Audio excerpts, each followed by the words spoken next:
Smart chilli powder అన్ని రకాల వంటలకు పచ్చళ్లకు సరైన chilli powder. No colour, no chemicals.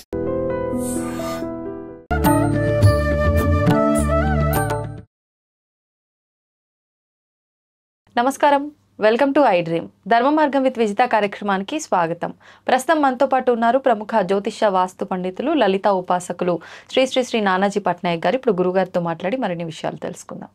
నమస్కారం గురుగారు. శ్రీమాత్రే నమః. గురుగారు, చాలామంది మనశ్శాంతిగా లేదు, ప్రశాంతంగా లేదు, నాకు చాలా చికాగ్గా ఉంది, నాకు ఎక్కడికైనా దేవుడి దగ్గరికి ఏదైనా క్షేత్రానికి కానీ ఆలయానికి వెళ్ళి కాసేపు అక్కడ స్పెండ్ చేసి వస్తే చాలా ప్రశాంతంగా అనిపిస్తుందేమో, వెళ్ళాలి అని చెప్పి చాలామంది ఇలా ఈ ఆలోచనతో వెళ్తూ ఉంటారు. కానీ వెళ్ళి అక్కడ స్పెండ్ చేసిన 1 డేనా 2 డేసా ఆ 1 అవరా అంతవరకు మాత్రమే ప్రశాంతంగా అన్నీ మర్చిపోయి ఉంటారు. మళ్ళీ అక్కడి నుంచి వచ్చిన మరుక్షణం సేమ్ ఇవన్నీ రిపీట్ అవుతూ ఉంటాయి. అనుకుంటూ ఉంటారు, ఎందుకు భగవంతుడి సన్నిధిలో ఉన్నంతసేపు అంత ప్రశాంతంగా ఉంది, వచ్చిన తర్వాత మళ్ళీ వెంటనే అవే సమస్యలు, అవే చికాకు, అవే ఆందోళనలు. అదే విధంగా ఉండాలి అంటే మేము ఏమైనా చేసుకోవచ్చా అనుకునే వాళ్ళకి ఏదైనా పరిహారం ఉంటే వివరించండి. తప్పకుండా అండి. దీనికి మీరు చాలా మంచి ప్రశ్న వేశారు. అసలు మనకి ఎందుకు ఏదైనా క్షేత్రానికి వెళ్ళినప్పుడు అలా ప్రశాంతంగా ఉంటుంది, లేదా ఒక ఆలయానికి వెళ్ళినా కూడా మీరు చూడండి, మీ ఇంటి దగ్గర ఏదైనా ఒక ఆలయం ఉంటే అక్కడికి వెళ్ళి అందులో ఒక అరగంట 10 నిమిషాలు ఉన్నంతసేపు ఏదో తెలియని ఒక ప్రశాంతత అవును, బయటికి వచ్చిన కొంతసేపు మళ్ళీ పోతుంది.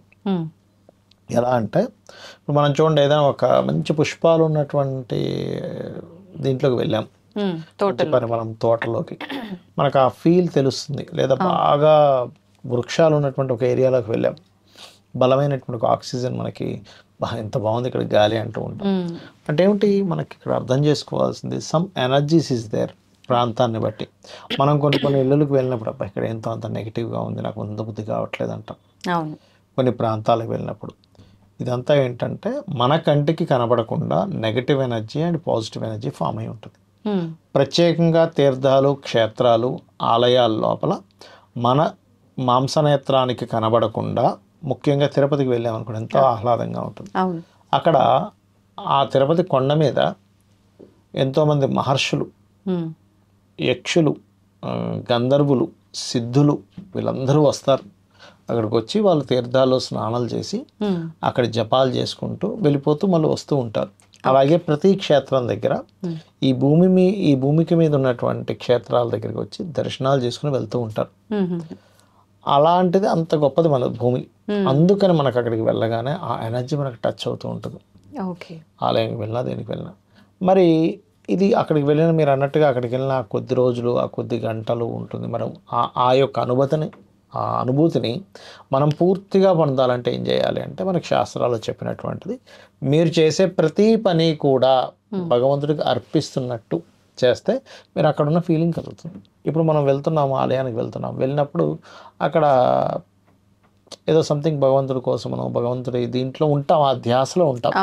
తిరుపతిలో ఉన్నాము, ఒక ధ్యాసలో ఉంటాం, శ్రీశైలంలో ఉన్నాము, కాశీలో ఉన్నప్పుడు ఏంటి, అక్కడ ఉన్నామనే ఫీలింగ్ ఎలా ఉంటుందో మనం చేసే ప్రతి పని కూడా ఆయనకి సమర్పిస్తూ చేయమని చెప్తాడు. అలాంటప్పుడు 2 విషయాలు, ఒకటి మన కోసం చేసుకుంటున్నాం అన్నప్పుడు మనకు అక్కడ ఒక స్వార్థమైనటువంటిది ఉంటుంది, ఇది అవుతుందా అవ్వదు.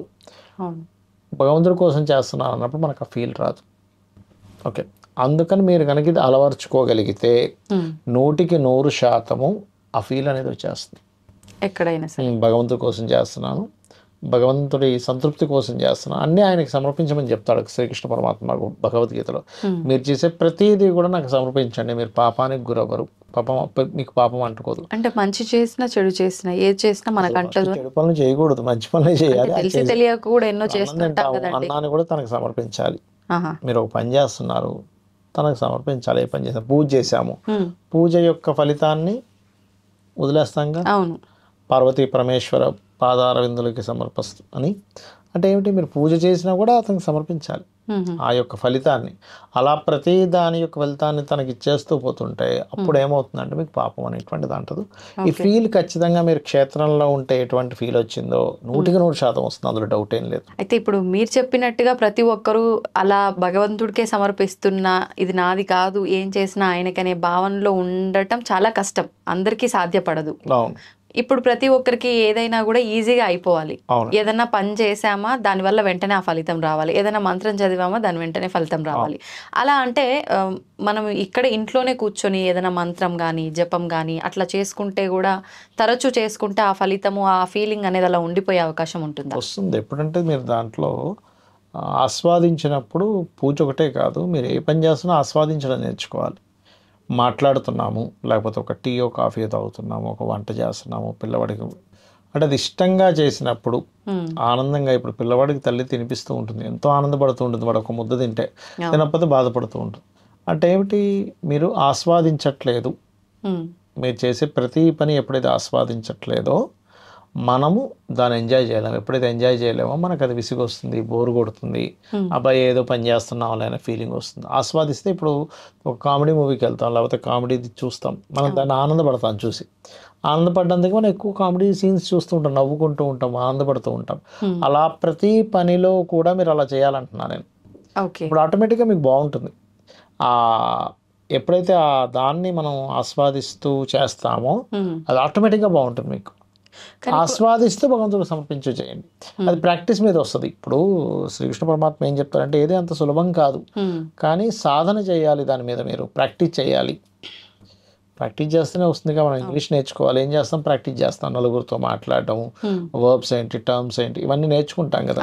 సెన్సెస్ ఏంటి, పాస్ట్ టెన్సా, టెన్సెస్ ఏంటి, పాస్ట్ టెన్సా, ఫ్యూచర్ టెన్సా, లేకపోతే ఏ టెన్సెస్ ఏంటి, ఏది ఎట్లా వాడాలి, ఇవన్నీ తెలుసుకుంటుంటాం కాబట్టి అంతే.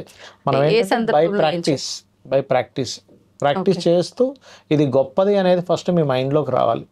ఇలా ఉంటే నేను చాలా ప్రశాంతంగా ఉండగలను, ప్రతిదీ ఆస్వాదిస్తూ ప్రతిదీ భగవంతుడికి సమర్పించుకుంటూ ఉన్నట్లయితే నేను ఖచ్చితంగా ప్రశాంతంగా ఉండగలను. మీకు ఎప్పుడైతే వస్తుందో, మైండ్ నమ్ముతుందో, మీరు చేసి చూడండి, తెలుస్తుంది. ఖచ్చితంగా బాగుంటుంది. ఇంకా అందులో సందేహం కానీ ఏం లేదు. కాకపోతే కొంతమందికి ఒక 1 వీక్ 10 days పడతాయి, ఇంకొంతమందికి 1 month పడుతుంది, ఇంకొంతమందికి 3 months పడుతుంది. మర్చిపోతుంటాడు ఎప్పటికప్పుడు. ఎందుకు మర్చిపోతాడంటే ఇతనికి ఉన్నటువంటి సమస్యలు ఏవైతే ఉన్నాయో మైండ్లో తిరుగుతూ ఉంటాయి, ఆ సమస్యల వైపు వెళ్ళిపోతుంది. మనకి పాజిటివ్ కంటే నెగిటివ్ వైపు వెళ్ళిపోతుంది. ఎలా అంటే ఒక అందమైన అమ్మాయి ఉంది, ఒక చిన్న పింపుల్ వచ్చింది అనుకోండి, ఆ పింపుల్నే చూసుకుంటూ ఉంటుంది, మొత్తం అందమైన ముఖం అన్నీ మర్చిపోతుంది. అలా చిన్న పింపుల్ని చూసినట్టుగా మనం మనకున్నటువంటి సుఖాలు, మనకున్నటువంటి ఆనందాలు, మనకుండేటువంటి ఫ్యామిలీ, ఇవన్నీ మర్చిపోయి ఎవరో ఏదో అన్నారు, ఆ అన్నటువంటి దాన్నే మనం గుర్తుపెట్టుకుంటూ ఉంటాం. నేను ఒకటే చెప్తాను, లోకంలో నీ చుట్టూ చాలా జరుగుతుంటాయి. ఇప్పుడు ఎలా అంటే మనం రోడ్డు మీద వెళ్తున్నాం, ఒక పంది బురదలో బొరుకుతూ ఉంటుంది, నువ్వు బాధపడుతూ కూర్చుంటావా? మలాన్ని తింటూ ఉంటుంది, నువ్వు బాధపడుతూ కూర్చుంటావు? కూర్చోక. ఎందుకు? దాని నైజం అది అనుకోవాలి. అంతే, దాని నైజం అది. ఒక జంతువు లేదా ఒక పిచ్చివాడిలో తిరుగుతుంది, వాడిని చూసి మనం ఏదో అయ్యో ఇలా అయ్యాడు అనుకుంటాం, కానీ మనం ఏం ఓన్ చేసుకోం.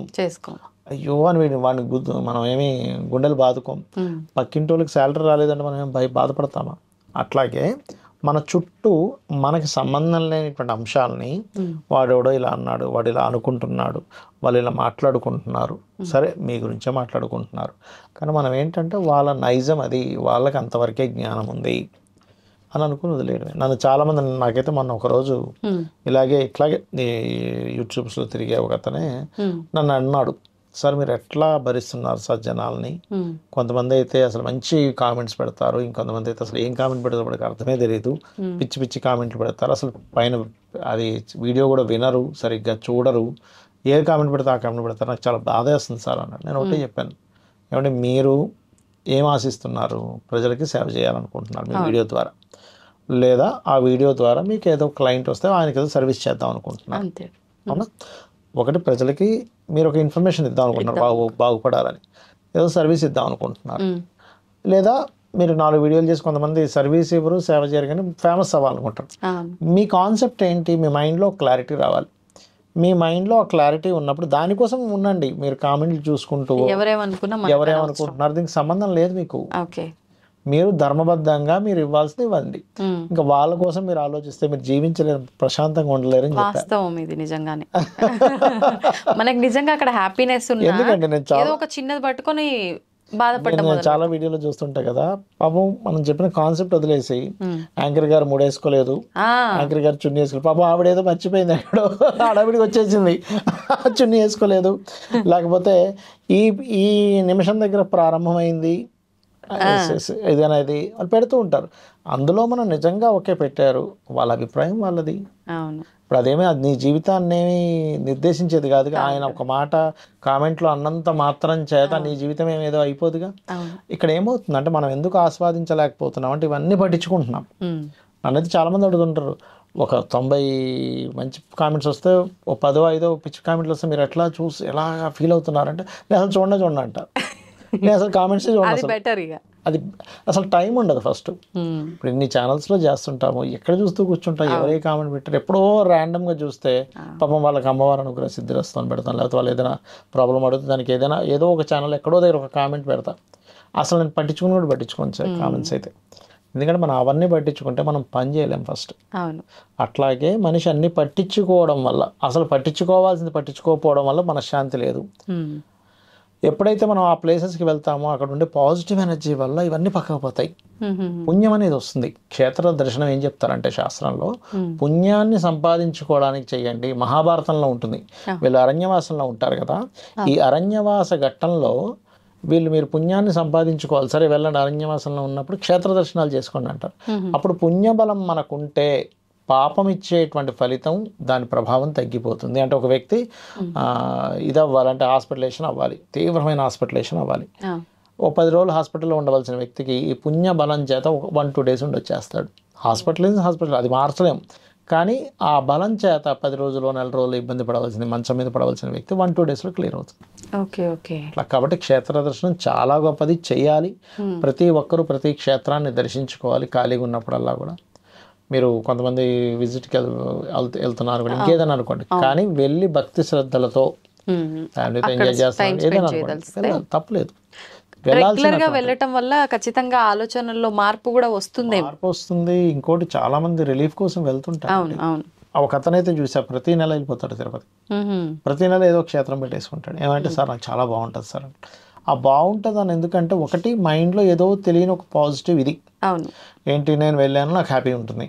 రెండవది ఏంటంటే నిజంగానే అక్కడ ఉండేటువంటి పాజిటివ్ ఎనర్జీ వల్ల మనకు అలా అనిపిస్తుంది. ఆ ఫీల్ని వాళ్ళు ఎంజాయ్ చేయగలిగారు కాబట్టి రిపీటెడ్గా వెళ్ళగలుగుతారు. అక్కడ భగవంతుడు ఉన్నాడు. ఇప్పుడు తిరుపతికి వెళ్తాము, లోపలికి వెళ్ళగానే మనం అందరి టెన్షన్ అయిపోద్ది. బాడీ, మనసు, బుద్ధి అన్ని ఒకటేసారి అటెన్షన్లో దాన్నే చూస్తాం. ఎందుకంటే అక్కడ నిజంగానే వెంకటేశ్వర స్వామి స్వయంభూ అంటారు. అంటే అలా 2 అడుగులు వెనక్కేసి అలా శిలైపోయాడు. సో అందుకని ఆ యొక్క విగ్రహానికి ఆ శక్తి ఉంటుంది. స్వయంభూ కాబట్టి మన ఫీల్ అంతా కూడా అక్కడ అట్రాక్ట్ అయిపోతుంది. మన వేరే క్షేత్రాలకు వెళ్తే అలా అనిపించదు. పెద్ద మంచి క్షేత్రాలు ఉంటాయి, అక్కడికి వెళ్ళినప్పుడు ఇలా జరుగుతుంది. చిన్న మామూలుగా మనకి ఇంటి దగ్గర ఉండే టెంపుల్స్లో అంత ఫీల్ రాదు, ఎందుకంటే అవి స్వయంభూలు కాదు. స్వయంభూ ఉంటుంది, ఋషి స్థాపించడం ఉంటుంది, మనుషులు స్థాపించడం ఉంటాయి. అట్లా రకరకాల ఒక్కొక్క దానికి ఒక్కొక్క ఎనర్జీ ఫీల్డ్ ఉంటుంది. ఇన్ని కిలోమీటర్లు దాని యొక్క ఎనర్జీ రావాలి. అరుణాచలం వెళ్తాం, అది దాదాపుగా 20-30 కిలోమీటర్లు దాని ఎనర్జీ ఫీల్డ్ ఉంటుంది. అందుకే మనం అక్కడ దగ్గరలోకి వెళ్తే మనకు ఆ ఫీల్ తెలుస్తూ ఉంటుంది. అరుణాచలం గిరి ప్రదక్షిణ ఇప్పుడు ఏం చేశారా మీరు? చేశారా? ఎంత ఫీల్ ఉంటుంది చూడండి. అసలు పౌర్ణమి రోజు చేస్తారు. మానసిక రుగ్మతలు ఉన్న వాళ్ళు ఎక్కువగా పౌర్ణమి రోజు చేస్తారు. వాళ్ళు ఆ టైంలో చూడాలి, వాళ్ళ ఎఫెక్ట్ చాలా బాగుంటుంది నిజంగా. అంటే ఎంత ఇబ్బంది ఉన్నా కూడా ఆ నడుస్తున్నప్పుడు ఆ ఇబ్బంది అనేది అసలు గుర్తే ఉండదు, అసలు తెలియదండి మనకి. మీకు ఎందుకు తిరుపతి కొండ ఎక్కినప్పుడు, అయ్యప్ప స్వామి దీక్ష తీసుకుని పైకి వెళ్ళినప్పుడు మీరు ఎక్కుతున్నంతసేపు అబ్బా కాళ్ళ నొప్పి లేస్తున్నాయి అనుకుంటారు. ఎక్కి ఒక్కసారి దర్శనం అయిన తర్వాత అన్ని మర్చిపోతాడు, ఏముండదు ఇంక తర్వాత నుంచి. వాస్తవం అండి. ధన్యవాదాలండి. శ్రీమాత్రే నమః. And for more videos, please subscribe to iDream. Please subscribe to iDream. Please subscribe iDream. And please subscribe to iDream. For more videos, subscribe to iDream. please like, share and subscribe to the channel. Congratulations, iDream. Subscribe to iDream. Subscribe to iDream. So subscribe to iDream Media. iDream ki iDream team andarki huge congratulations. Please subscribe iDream Media. Please subscribe to iDream. Subscribe iDream. Please subscribe to iDream. iDream అంటే నా కళల channel subscribe చేసుకున్న నోరు తిరుగుతలేదు, మీరైతే గంట గుర్తు కొట్టండి. For more such videos, please subscribe to iDream. Subscribe to iDream. Please subscribe to iDream. Please subscribe iDream Media. Please do subscribe to iDream. Please subscribe to iDream Media. For best entertainment and information, please subscribe iDream. And don't forget to subscribe to iDream.